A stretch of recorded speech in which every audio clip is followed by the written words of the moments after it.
So hello guys. आज के video में आज हम डिस्कस करने वाले हैं कि हम कैसे मेमोरेंडम ऑफ एसोसिएशन किसी भी कंपनी का उसमें ऑल्ट्रेशन कर सकते हैं। सो हम देखेंगे कि कंपनी की किसी भी मेमोरेंडम ऑफ एसोसिएशन में 6 क्लॉजेस में अगर हमें सब्सिक्वेंटली कोई चेंज करना है तो उसमें हम कैसे चेंज कर सकते हैं। जैसे कि हम जानते हैं कि कंपनी का कई बार कंपनी के फॉर्मेशन के बाद उसका नाम चेंज होता है या फिर कंपनी का रजिस्टर्ड ऑफिस चेंज होता है। कई बार कंपनी अपने ऑब्जेक्ट से हटकर काम करना चाहती है या फिर उसी ऑब्जेक्ट में कुछ ऐड ऑन करना चाहती है। लाइबिलिटीज़ कंपनी की कैसे उसमें कंपनी चेंज करना चाहती है। कैपिटल में अगर चेंज होता है, इन केस की कंपनी ने एक स्मॉल कैपिटल के साथ इनिशिएट किया था but after the growth of business company wants to increase the capital, तो in case of increase of capital की कैसे हम उसको वापस से ऑल्टर करके हम मेमोरेंडम में वो जो इंक्रीज कैपिटल है उसको कैसे शो कर सकते हैं। सब्सक्रिप्शन क्लॉज में अगर चेंज करना है तो हम देखेंगे कि कैसे उसमें कैसे चेंज किया जा सकता है, उसके लिए स्टेप्स क्या हैं और उसके लिए जो लीगल कंप्लायंस कंपनीज एक्ट में दिए हैं वो क्या है। तो एज पर सेक्शन 173 हम एक बोर्ड मीटिंग करेंगे। बोर्ड मीटिंग में जो सारे डायरेक्टर्स हैं वो डिसाइड करेंगे कि हम कब मेंबर्स की मीटिंग कर सकते हैं और मेंबर्स की मीटिंग में हमें एक स्पेशल रेजोल्यूशन पास करके उस ऑल्ट्रेशन को इफेक्ट देना पड़ेगा। तो उस उस केस में हमें एक नोटिस सर्व करनी पड़ेगी जो कि डायरेक्टर्स मीटिंग में डायरेक्टर डिसाइड करेंगे कि हमें किस डे में उस मेंबर्स की मीटिंग करवानी है और मेंबर किस तरह से उस रेजोल्यूशन को पास करेंगे और उसके बाद की प्रोसेस हम कैसे आगे इनिशिएट करेंगे।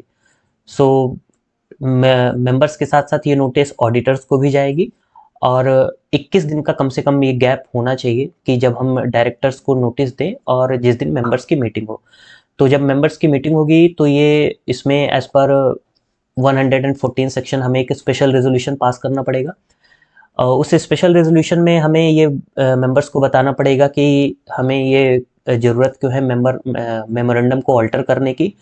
और जब वो पास हो जाता है स्पेशल रेजोल्यूशन का मतलब ये होता है कि मोर देन मेजॉरिटी जितने मेंबर्स प्रेजेंट हैं उसमें मेजॉरिटी मेंबर अगर हमारे फेवर में वोट करते हैं जिस जो भी ऑल्ट्रेशन है तो ये रेजोल्यूशन पास कहलाएगा। और उस रेजोल्यूशन के पास होने के बाद तीसरी स्टेप ये है कि हमें आरओसी को विद इन 30 डेज ये जो स्पेशल रेजोल्यूशन हमने पास किया है और जो भी बाकी और अटैचमेंट्स हैं, जो भी बाकी एक्सप्लेनेटरी स्टेटमेंट हमने नोटिस के साथ दिया था और एक मीटिंग की जो नोटिस थी उसकी कॉपी सारे मेंबर्स को डिस्ट्रीब्यूट करनी पड़ेगी। साथ साथ ये हमें एक स्पेसिफाइड फॉर्म में आरओसी के सबमिट करनी पड़ेगी।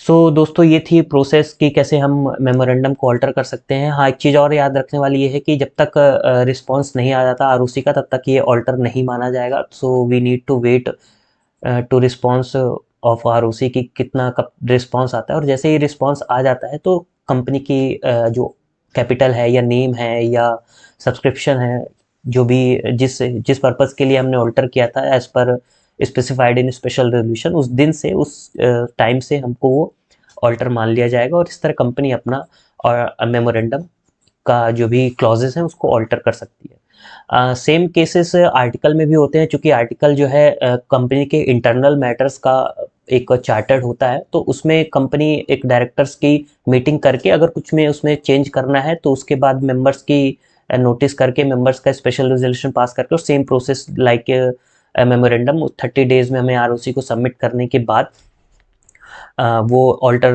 रिस्पेक्टिवली इफेक्टिव हो जाएगा। ये थी वीडियो दोस्तों आज की कि कैसे हम मेमोरेंडम को अल्टर कर सकते हैं। इसी तरह की और भी इंफॉर्मेटिव वीडियोस के लिए प्लीज़ हमें फॉलो करते रहें और सभी डाउट हो तो ये जो नंबर हमने स्क्रीन के नीचे दे रखा है या फिर हमारा कॉन्टैक्ट है इसमें, तो आप इससे कॉन्टैक्ट कर सकते हैं कंपनी की किसी भी इंफॉर्मेशन से regarding. Thank you so much.